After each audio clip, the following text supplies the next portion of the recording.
Hello friends, कैसे हैं आप सब। स्वागत है आपका अपने एसपी एजुकेशन पॉइंट चैनल में। फ्रेंड्स, आज का जो सेशन है स्टार्ट करते हैं मोटिवेशनल कोट के साथ, जो आपको काफ़ी ऊर्जावान बनाएगा। मोटिवेशनल कोड है कि इंतज़ार करने वाले को उतना ही मिलता है जितना कोशिश करने वाले छोड़ देते हैं। डॉक्टर अब्दुल कलाम ने यह प्रसिद्ध लाइन कही है। तो इससे पहले सेशन स्टार्ट करें, आप हमारे चैनल को फ्रेंड्स सब्सक्राइब कर लें और ज़्यादा से ज़्यादा लोगों तक वीडियो को शेयर करें और लाइक करें। तो चलते हैं अपने क्वेश्चन की तरफ, और पहला ही क्वेश्चन काफ़ी आईएमपी है। पहला क्वेश्चन है कि तमिलनाडु के नए मुख्यमंत्री के रूप में निम्न में से किसने शपथ ली है। तो वह कौन है? वह हैं एमके स्टालिन। एमके स्टालिन ने तमिलनाडु के सीएम के रूप में शपथ ली है। डिटेल देख लेते हैं। डिटेल है कि तमिलनाडु के राज्यपाल कौन है? बनवारी लाल पुरोहित ने द्रविड़ मुनेत्र कड़गम पार्टी है उनकी, द्रविड़ मुनेत्र कड़गम के प्रमुख एमके स्टालिन को तमिलनाडु का मुख्यमंत्री नियुक्त किया है। और डीएमके के नेतृत्व वाले संगठन ने 159 सीटों पर जीत हासिल की है, जो 118 सीटों के बहुमत से आगे है। ठीक है, अकेले पार्टी ने चुनाव में 133 सीटें जो है जीती हैं। नेक्स्ट क्वेश्चन है कि 7 मई को बीआरओ ने कौन सा स्थापना दिवस मनाया है। बीआरओ का कौन सा स्थापना दिवस है? तो वह 61वां स्थापना दिवस था। डिटेल देख लेते हैं कि 7 मई 2021 को बीआरओ का फुल फॉर्म होता है बॉर्डर रोड ऑर्गेनाइजेशन, ठीक है, ने अपना 61वां स्थापना दिवस फाउंडेशन डे मनाया। और सीमा सड़क संगठन का गठन 7 मई 1960 को किया गया था, और मुख्य उद्देश्य भारत की सीमाओं और भारत के उत्तर पूर्व राज्यों के दूर दराज क्षेत्रों में बुनियादी ढांचे का विकास करना था। ठीक है, यह जो बीआरओ है, यह रक्षा मंत्रालय के अंतर्गत एक सड़क निर्माण एजेंसी है। बीआरओ के महानिदेशक कौन है? इस समय लेफ्टिनेंट जनरल राजीव चौधरी हैं। कौन? राजीव चौधरी हैं। और इसका मुख्यालय जो है नई दिल्ली में है। स्थापना तो देख ही चुके हैं कि यह 1960 में बना था। ठीक है, 1960 में। नेक्स्ट क्वेश्चन पर चलते हैं, और अगला क्वेश्चन है कि काफ़ी आईएमपी इस साल का पुरस्कारों में काफ़ी आईएमपी, क्योंकि यह पहली बार किसी भारतीय महिला जज को दिया गया है। तो वह हैं R line patch global vision पुरस्कार 2021 से किसे सम्मानित किया गया है?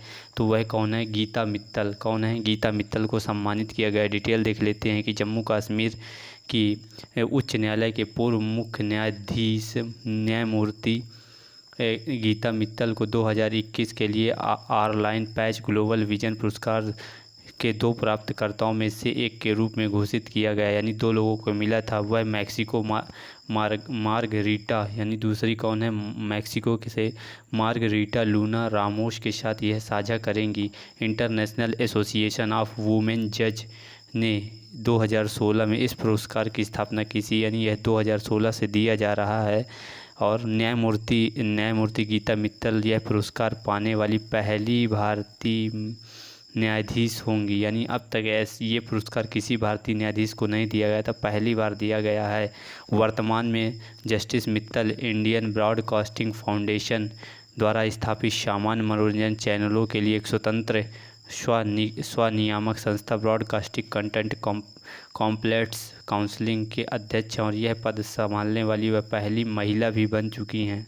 ठीक है, इसके अलावा इसकी डिटेल देख लेते हैं कि इंटरनेशनल एसोसिएशन ऑफ वुमेन जज के अध्यक्ष कौन है? Vanessa Ruiz.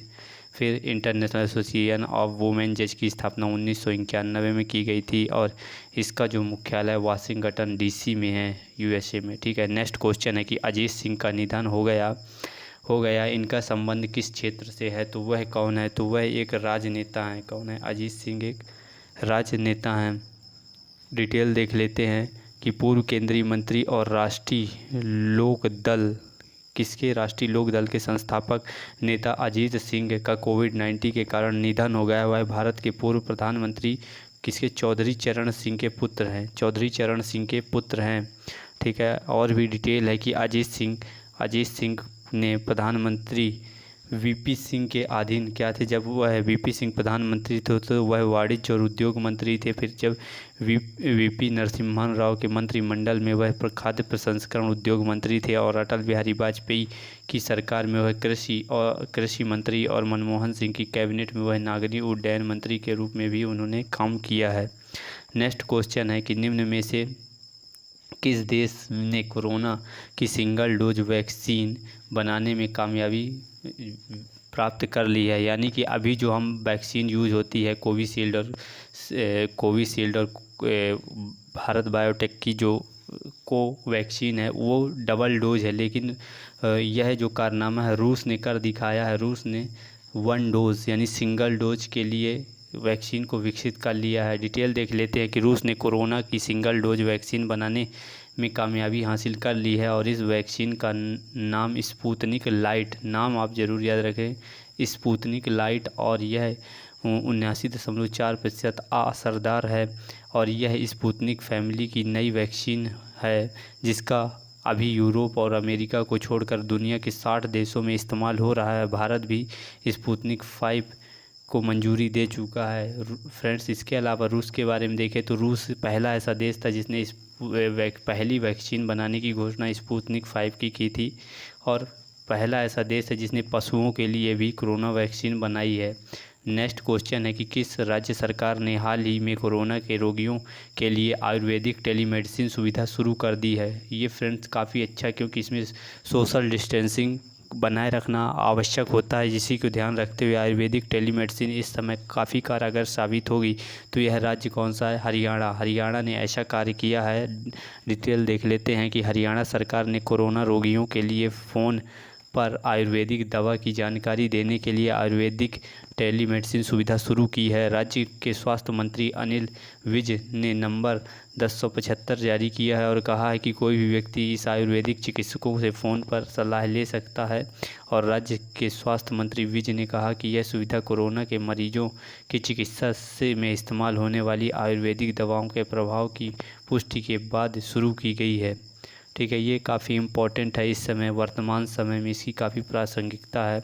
निम्न में से किस देश ने 12 से 15 साल तक के बच्चों के लिए कौन सी फाइज़र वैक्सीन को मंजूरी दे दी है? तो वह कौन सा देश है फ्रेंड्स? वह है कनाडा। फाइज़र बच्चों के लिए 12 से 15 साल के बच्चों के लिए फाइज़र वैक्सीन को मंजूरी देने वाला पहला देश कौन सा है? वह है कनाडा। डिटेल देख लेते हैं कि कनाडा ने 12 से 15 साल तक के बच्चों के लिए फाइज़र वैक्सीन को मंजूरी दे दी है, और बच्चों के लिए मंजूरी पाने वाली यह दुनिया की पहली कोरोना वैक्सीन है। ठीक है, पहली है, और इससे पहले यह वैक्सीन 16 से ज़्यादा उम्र वालों को भी लगाई जा रही थी। कनाडा में यह वैक्सीन 12 से 15 साल तक के बच्चों को लगाई जाएगी। ठीक है, नेक्स्ट क्वेश्चन है कि आर्थिक मामलों की मंत्रिमंडलीय समिति ने हाल ही में किस बैंक के प्रबंधक नियंत्रण के हस्तांतरण के साथ ही रणनीतिक निवेश के लिए सैद्धांतिक मंजूरी दे दी है? तो वह कौन सा बैंक है? तो वह है IDBI बैंक। कौन सा है? IDBI bank. डिटेल देख लेते हैं कि आर्थिक मामलों की मंत्रिमंडलीय समिति ने हाल ही में IDBI बैंक के प्रबंधक नियंत्रक के हस्तांतरण के साथ रणनीतिक निवेश के लिए सैद्धांतिक मंजूरी दे दी है। और IDBI बैंक में केंद्र सरकार और भारतीय जीवन बीमा निगम यानी LIC की कुल हिस्सेदारी 94% से ज़्यादा है, और LIC के पास बैंक के 49.21% शेयर्स हैं, और साथ ही वह उसकी प्रवर्तक है, और उसके पास बैंक प्रबंधन का नियंत्रण भी इसी के पास है। नेक्स्ट क्वेश्चन है कि विश्व एथलेटिक्स दिवस 2021 कब मनाया गया? ठीक है, इसकी फ्रेंड्स कोई डेट फिक्स नहीं है, लेकिन यह मनाया मई के महीने में ही जाता है। ठीक है, इसका डिसीजन संस्था द्वारा, इससे रिलेटेड संस्था के द्वारा ही किया जाता है। तो इस बार 2021 को यह विश्व एथलेटिक्स दिवस 5 मई को मनाया गया। इसकी डिटेल देख लेते हैं कि विश्व एथलेटिक्स दिवस 2021 5 मई को मनाया गया। यह तारीख समायोजन के अधीन है, यानी कि जब मई महीने में वो कभी भी आयोजित होती है। विश्व एथलेटिक्स दिवस की तारीख IAAF द्वारा, किसके द्वारा? IAAF द्वारा तय की जाती है। हालांकि माह इसका मई ही रहता है।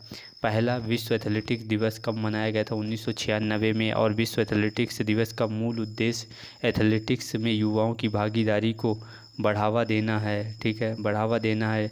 विश्व एथलेटिक्स के अध्यक्ष वर्तमान में सेबेस्टियन कोए हैं। कौन है? सेबेस्टियन कोए हैं। और इसका मुख्यालय मोनाको में है और इसकी स्थापना 17 जुलाई 1912 कब 1912 को 17 जुलाई को हुई थी।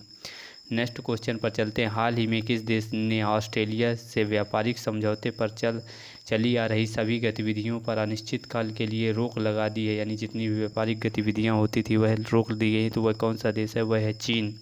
चीन। डिटेल देख लेते हैं कि चीन ने हाल ही में ऑस्ट्रेलिया के साथ महत्वपूर्ण आर्थिक बातचीत को अनिश्चितकाल हेतु स्थगित कर दिया है, जो दोनों देशों के बीच बढ़ती कूटनीतिक दरार में नवीनतम है।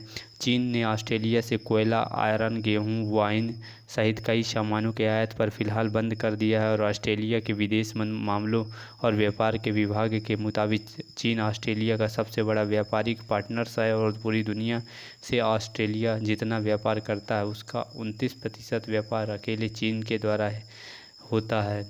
ठीक है फ्रेंड्स, आज का जो सेशन था वह काफ़ी इम्पोर्टेंट था और मेरे द्वारा जितने भी इम्पोर्टेंट क्वेश्चन हैं वो आपके लिए एग्ज़ाम्स के लिए लाए गए हैं। तो फ्रेंड्स, आज का सेशन यहीं समाप्त करते हैं। आप हमारे चैनल को ज़्यादा से ज़्यादा लोगों तक शेयर करें और वीडियो को जो है लाइक करें फ्रेंड्स, और चैनल को सब्सक्राइब कर लें। तो मिलते हैं अपने नेक्स्ट सेशन में, जब तक के लिए धन्यवाद।